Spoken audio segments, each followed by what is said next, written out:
Everybody out there ready? Mm-hmm. Here we go. One, two.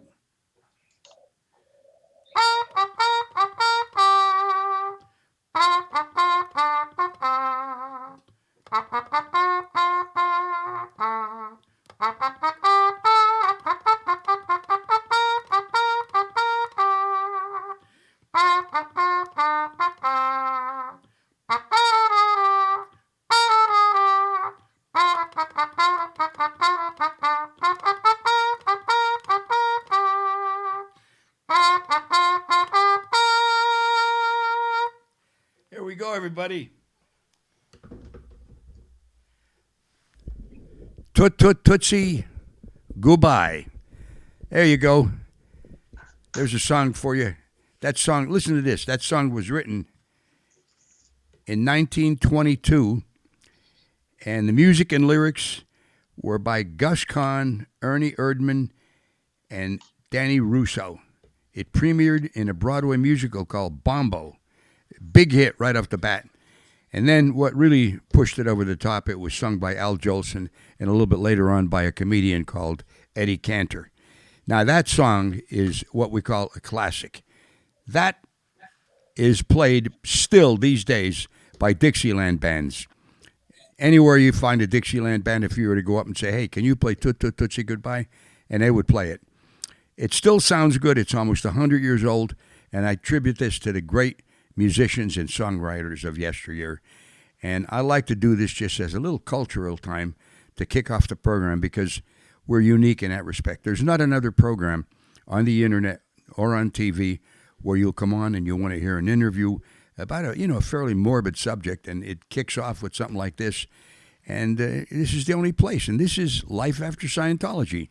And I am Ron Miscavige. And this morning we have a special guest on, which you love and I do. But before we get into it, please, I want to say to you, if you like this program and you feel you're getting enlightened and you feel it's worth your time, you can join in and help out in it becoming a patron.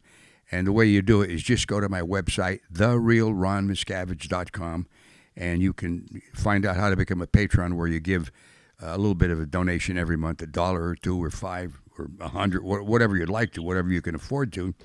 And if you don't want to do it, that's fine too. We're still going to keep on doing this, and you can still get enlightened.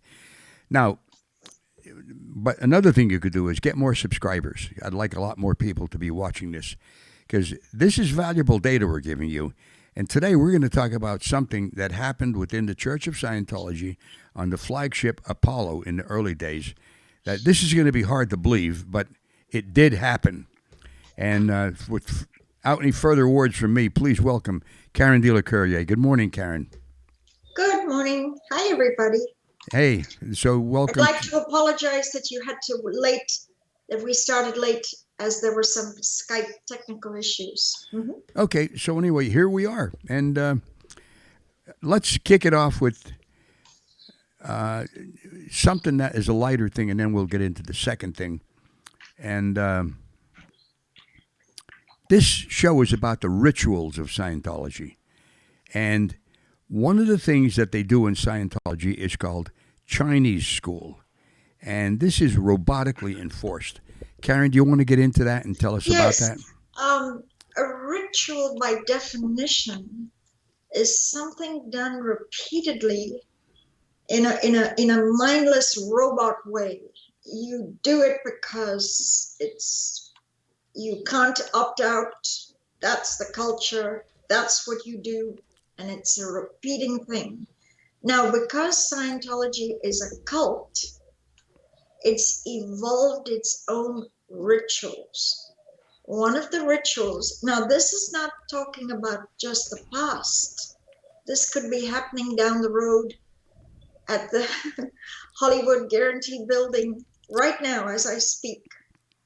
Staff are assembled in a room and everybody has to chant, whether they understand what they're doing or not.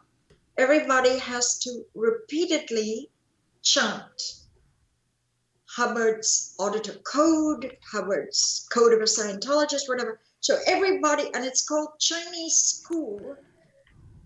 Why is it called Chinese school? Ron? Is it just Well, because Chinese don't understand and repeat? It no. seems derogatory to call it I'll tell you Chinese what. school. Why don't we give them a little demonstration? I know we hadn't planned on doing this, but I think it's worth, and we'll show you how it's done. I will be the person in charge of a bunch of people, and Karen, you will represent an amount of people out there who are doing this. Is that okay? Yeah, but what No. do I chant? Well, I'm going to say. In other words, I'm going to say. Oh, you're going Yeah. to say In other words, okay. this is how it goes, and I'll just make it short, but you'll understand exactly how the drill goes. Okay, this is the start of Chinese school. Written by, what is it? L. Ron Hubbard. No, you say written by. Come on, you. Okay. Okay, you're forgetting how to do this. Come on, you did enough Chinese school. So here, take two. Okay, here we go. Start of Chinese school. Written by, what is it? By Music and lyrics, what is it? music and lyrics. By Gus Kahn, what is it? By Gus Kahn. Ernie Friedman, what is it? Ernie Friedman. And Danny Russo, what is it? Danny Russo, what is it? Okay, that's how it goes. That's how it goes. In other words, the person up front chants the line that they want everybody to say, and then the crowd says it. Now, L. Ron Hubbard said it was called Chinese school because Chinese students in classrooms do this, but they do it to learn things. They might do it on the mathematics table or the alphabet or things like that. These aren't necessarily to get you to learn things as much as they are to put you in a state of obedience. I mean, that's my take on it. I don't know how you feel about that, Karen. Do you feel that way?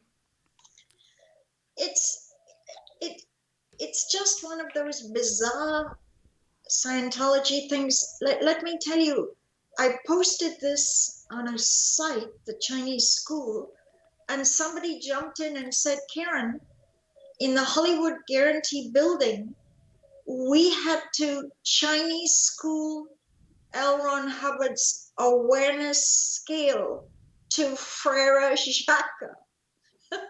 You mean, are you sleeping? Are you sleeping, Brother John? Brother John, Brother John.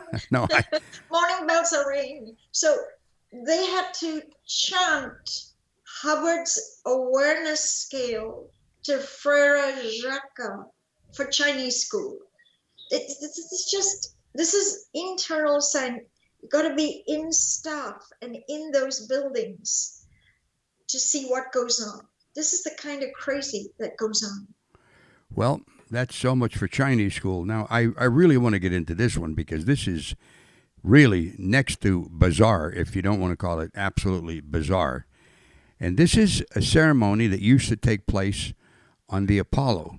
Now, I'll give you the background on this because I looked this up on the internet, and this is involving a Hindu god called Kali.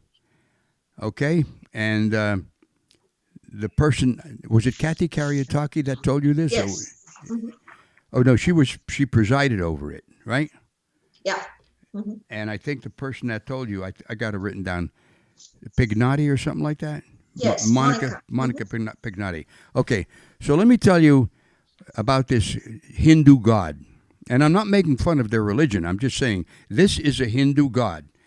And basically, it is Kali is the Hindu goddess or devil of death, time, and doomsday, and is often associated with sexuality and violence, but is also considered a strong mother figure and sometimes a symbol of mother love. And this is from the Ancient History Encyclopedia. Now, I'm just giving you that because that is about this particular god. What does this have to do with Scientology is beyond me. But why don't you tell them about the ceremony, Karen?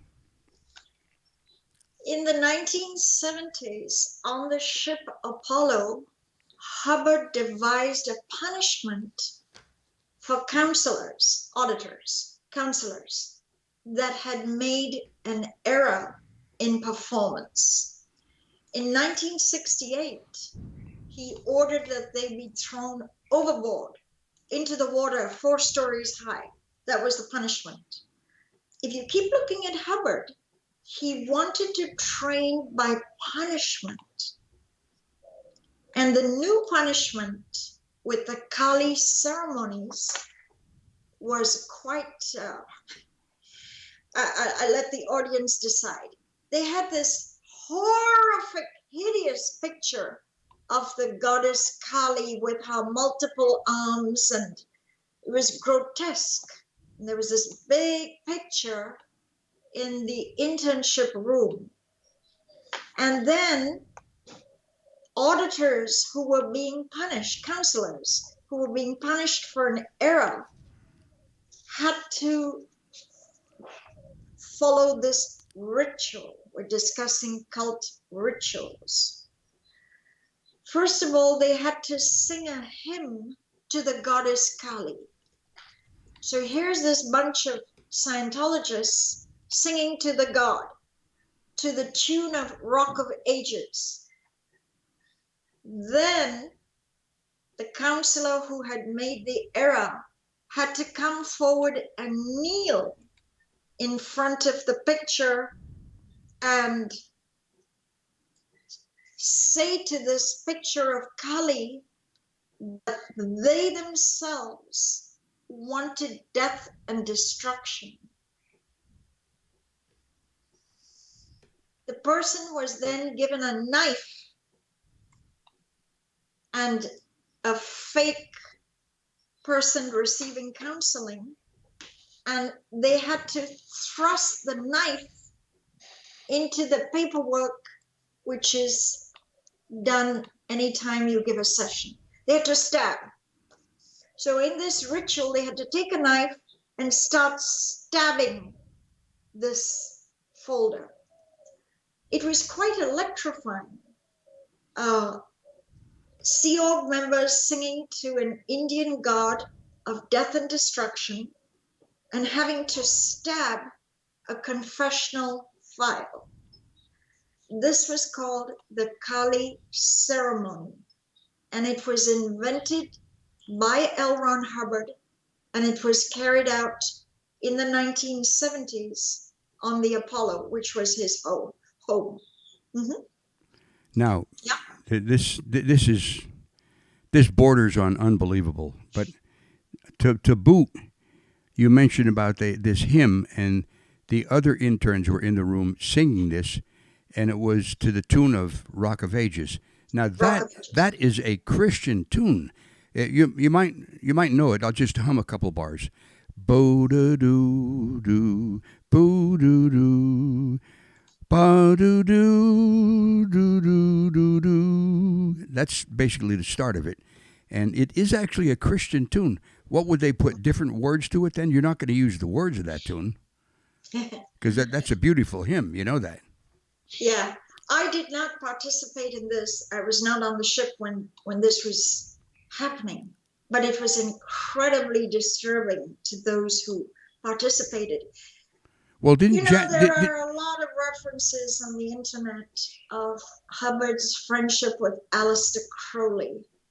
Aleister Crowley was many things. He was a Brit, and Hubbard didn't meet him, but he had a sort of a doctrine called Thelema. And in his doctrine or philosophy, it was, do as thou willst shall be the whole of the law. Now, translation, that means anybody should do anything they want.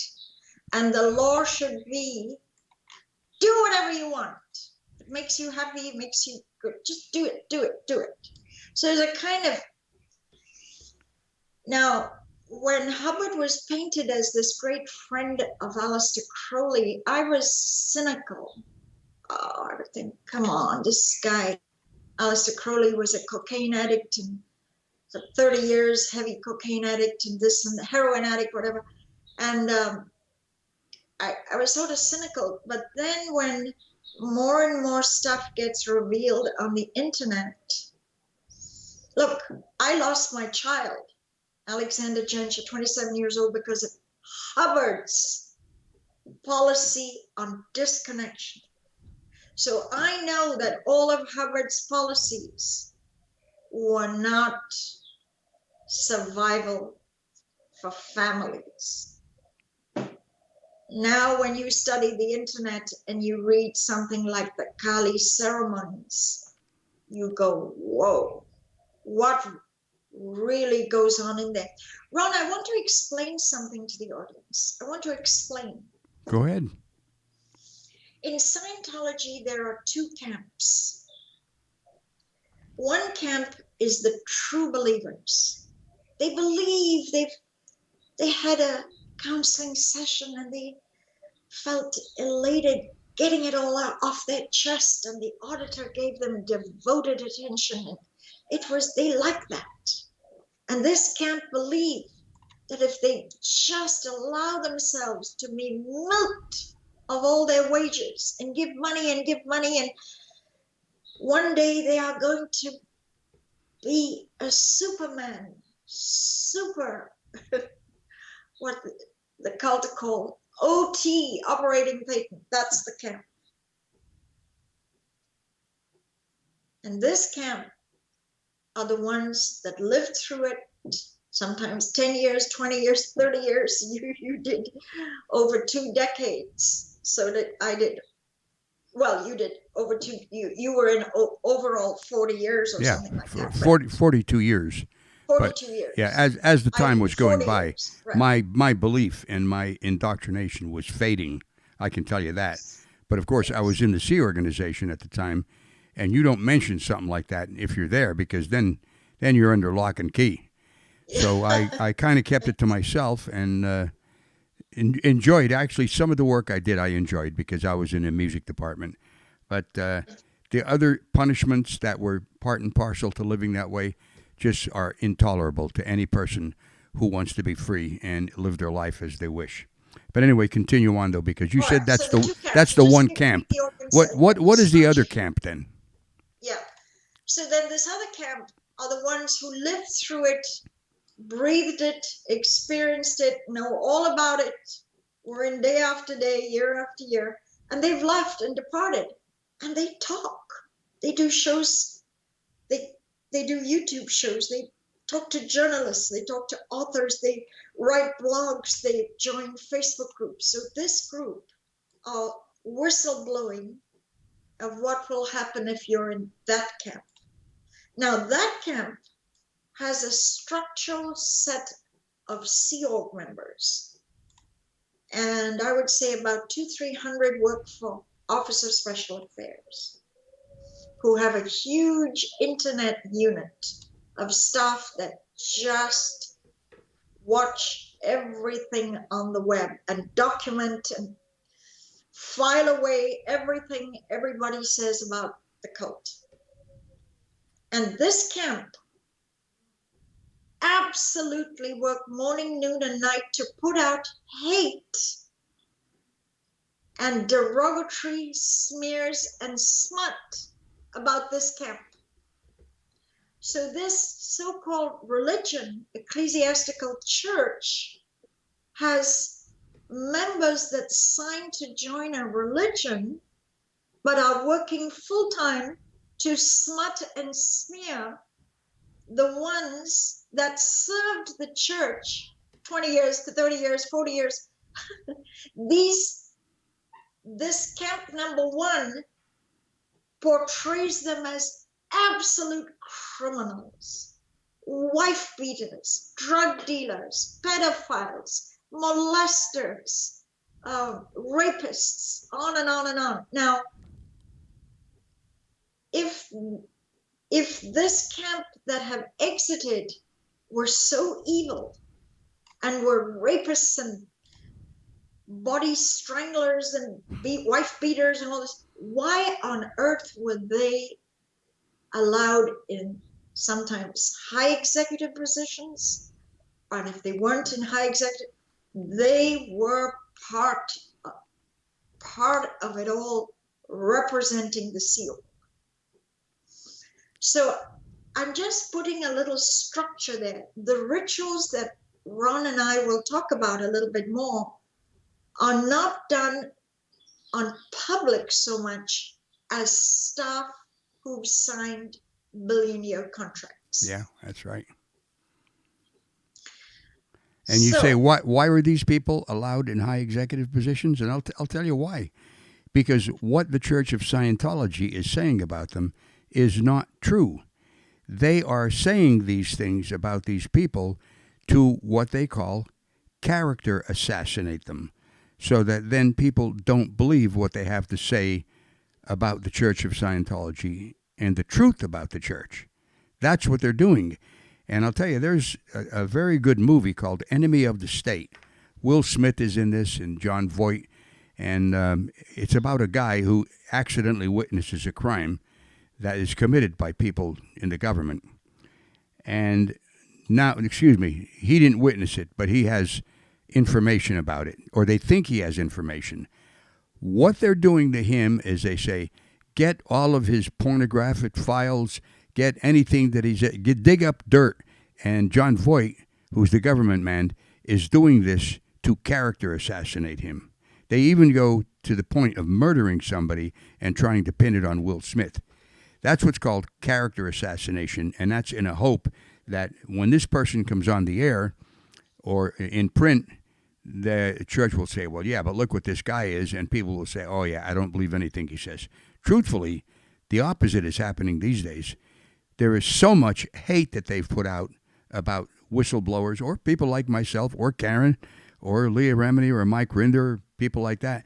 There's so much of it that people say, hey, wait a minute. What the fuck is this?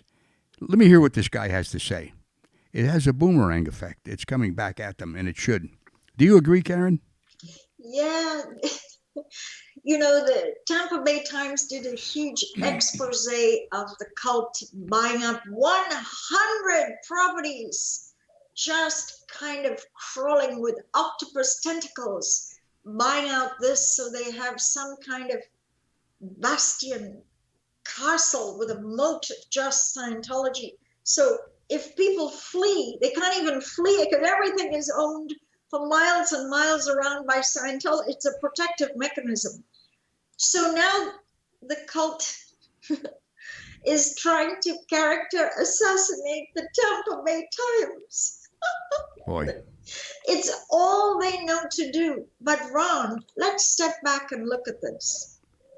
When you sign that so-called religious pledge, 1 billion years, this is the contract. Yeah. You think you're going to do something to help people. Yeah. You think you're going to do this, going to advance in your spirituality, your kindness, your understanding, your enlightenment, your compassion, your willingness to care more for fellow men. You have all these noble ideas, and yet there's about 200-300 of these people sitting around who all day long are creating smut, smear, horrible pathological lies.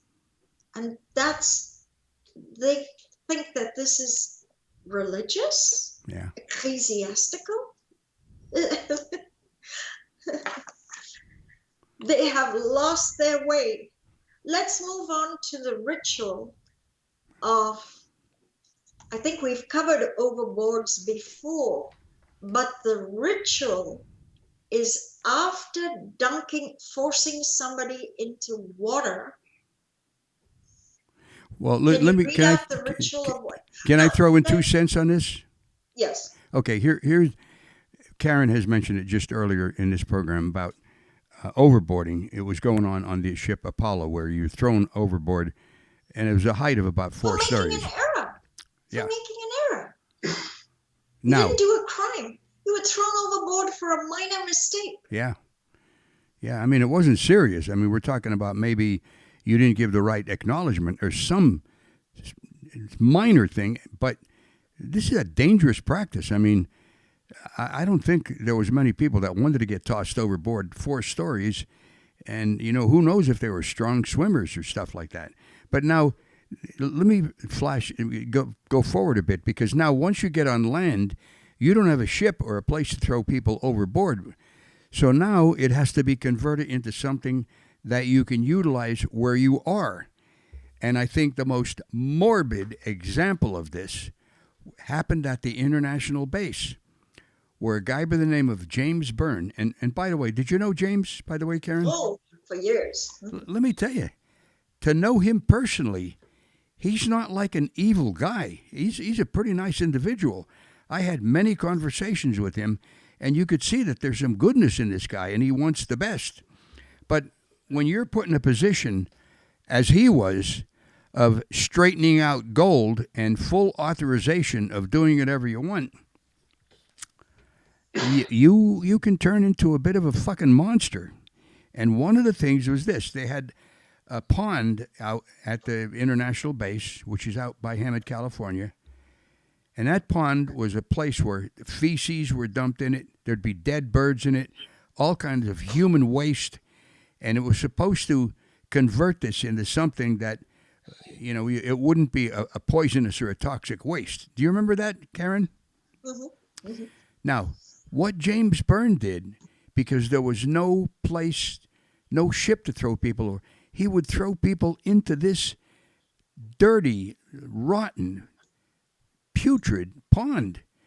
Actually, what happened is some people got pretty sick, and they had to discontinue it, and then they converted to throwing people in the lake that was there, or there was a swimming pool that you could get thrown into, and yeah, that would end. I want to tell the swimming pool incident, but here's the thing. If there's one thing Scientology want out of you, it's your money or your children or production. They want work. Every breath you take in Scientology is staticized. It's all statistical. How many envelopes did you fold in the last 15 minutes to do Right. that? How many steps did you? Everything is not only staticized, you have to make graphs of the statistic.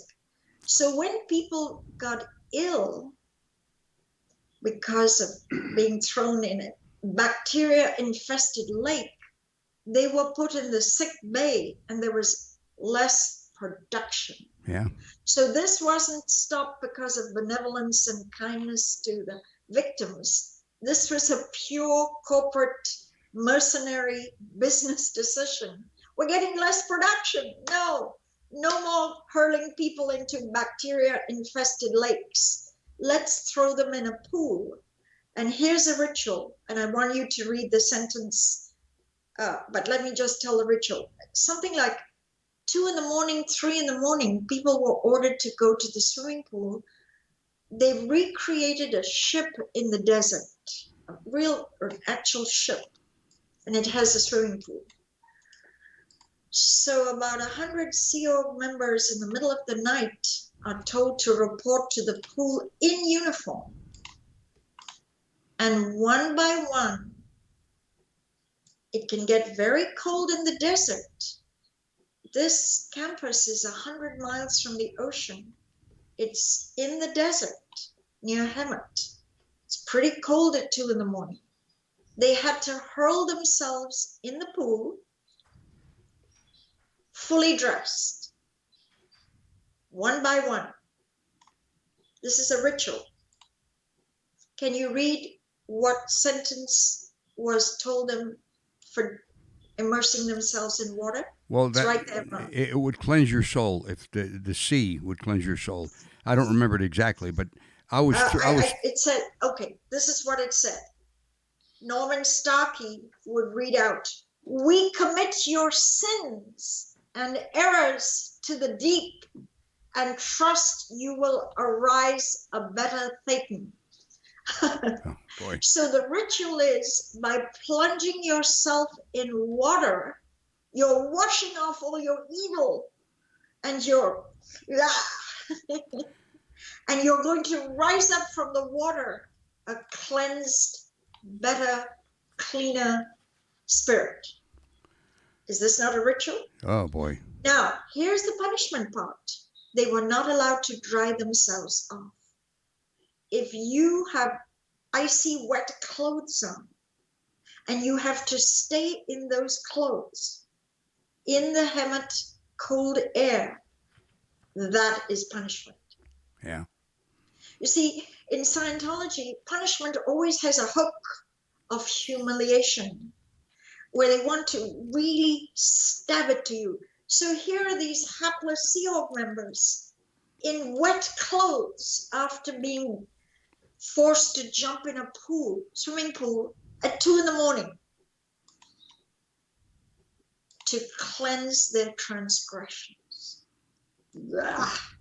And all it did, and it did it in my case, because it happened to me several times, I thought to myself, I got to get the fuck out of here. I Yeah, swear. yeah. It just it took the edge off my alliance and my obedience. And I thought there's something drastically wrong with this. This just has nothing to do with life as I see it. And over the years, that was the point. There wasn't one, like all of a sudden one day I said, wait a minute, what am I doing here? It's like you wake up. That didn't happen. Mine was a gradual. As I went by, Yes. I started to doubt what I was doing. Yes. And, let's face it, you mentioned earlier about people coming in out of the goodness of their heart. They want to help people. That is the reason that most people do join the Sea organization. They want to help their fellow man, and they somehow feel in their heart that the technology that they've been aided by, at least those parts of it, if they applied this to all of mankind, it would be a better planet to live on. And that's the reason that most people do join the Sea organization. But then as you progress in it and go by and you see that it's turning into a money-making cult, which all it was ever, and I'm sure the good things about it, and there are some good things in Scientology, they're at the bottom of the bridge. I've mentioned this many times before, and if you want to learn about these things, get involved in the books that were written by the philosophers in the late 1800s called the New Thought Movement. You can go on the internet and pick these up on Kindle for like next to nothing. And some of these authors have great information about life. And because these books are over so many years old, you can't really copyright them. You can get them for 99 cents a book. This is where Hubbard got a lot of his stuff. But then he put his own twist on it and his own angle. And what it's turned into now is Scientology is a cult disguised as a religion operating as a money-making business. But this overboarding, I'll tell you something, that there was one guy that got overboarded one time along with me, and I was afraid he wasn't going to make it. But he did, man. The guy was about 350 pounds, and I thought, Jesus Christ, if they throw him in, he may have a heart attack and die in the water. Fortunately, he didn't, but he had one hell of a time getting out of that pool. And you see a guy that overweight, wet, you think, what is the sense in this? How about the commanding officer of Celebrity Center? He didn't have a swimming pool, so he would put people's head in the toilet and flush the toilet. This sounds like Tom Brown's school days, the legendary bullying and thuggery in British boarding schools, where it was a standard punishment to put the head of someone in a toilet and flush. I did not know that. And the Celebrity Center commanding officer, David Petit, has ordered and I've had corroborating reports where staff members' head was enforced into a toilet and the toilet was flushed. Ron, I want to jump in and tell you one more little anecdote on ritual. Go ahead. The Sandcastle restaurant in Clearwater abuts the water. And when something is constantly in water, little crustaceans, little barnacles start attaching them. That's why ships go into dry dock and have all the barnacles and little sea crustaceans. They glom on to the sides of something. So a new punishment was invented where somebody had to go in the water outside the sandcastle and clean off all the yuck, the moss, the barnacles, these little fish animals, all of this had to be clean. So this girl, her punishment is to go in the submerged in water and clean the sides of the wall at high tide where Jeez. the water is smashing it. And something went wrong, and she was carried out to sea. And just by the stroke of the mercy of the Lord, she was rescued. She could have died. Wow. She was out to sea. This was high tide. This was tides. This was ocean currents. Unbelievable. And do you know what? She came back half dead. Guess what? What? She rested. She was right back on the job, loyal Jesus Christ. to the entity that almost had her. So there's an example of Sea Org punishment. It is horrific. It's these atrocities that make all the rah-rah about Scientology so electrifying. This is what happens inside. And this is the sole reason why you have to sign away your life before you leave. Yeah. You don't want the world to know what goes on inside. Why? Why such secrecy? Why do you have to keep signing 1.5 inches page of documents that you'll never reveal what happens in the Sea Org? This is what happens in the Sea Org. Yeah. Yep. And I'll tell you, Karen, there's more I want to talk about, but I don't want to get into it because we don't have the time. We had a late start because of a technical difficulty today, and we're pressed up so we'll against. have to do rituals part 2. I haven't even Absolutely. conditions and stuff. Yeah, because there's one that I want to get into, and I don't even want to tell you anything about it, but it's something that you play part of it, and you think this is my duty. But let me tell you, underlying that, the basis of what this particular thing that you do is not okay. It's not okay at all. Yet you, because if you're being indoctrinated into all these things that you're doing are for the good of the church, you go ahead with it. And we're going to continue that on, I guess you can call it part two of the rituals. We're ending off, but to sum it up, is there any lesson learned from this that you'd like to tell? Yeah, don't join the Church of Scientology. That's the lesson, all right? Don't join a cult. And if you keep on watching this, you're going to see signs of that you could spot, and there'd be like, hey, wait a minute, I got to watch this. I might get involved in something that I'll be sorry for later. And I think the way you can do it is... Recruiters will never tell you all this. No. And the glossy magazines make you look so noble in your dress whites and carrying the sword. And the glossy magazines are just super fraud photo ops. Yep, that is true. Well, Karen, we are literally up against the witching hour here, so I got to pull the plug on it. And to end up with a little business, if you'd like to help in this endeavor, please become a patron or get some other people also to watch this so we can increase the amount of people that we can get this information out to. So, Karen, we'll continue on part 2, and I want to thank everybody for tuning in, and thank you very much for coming on, Karen. We had a hell of a time getting on the air today, but thanks to some pretty smart people who were involved with it, able to handle a technical problem. So I hope you benefited from this, and I'll see you on the next one. So from Karen de la Carriere and myself, Ron Miscavige, and Life After Scientology, we will see you on the next episode. Bye-bye now. Bye-bye.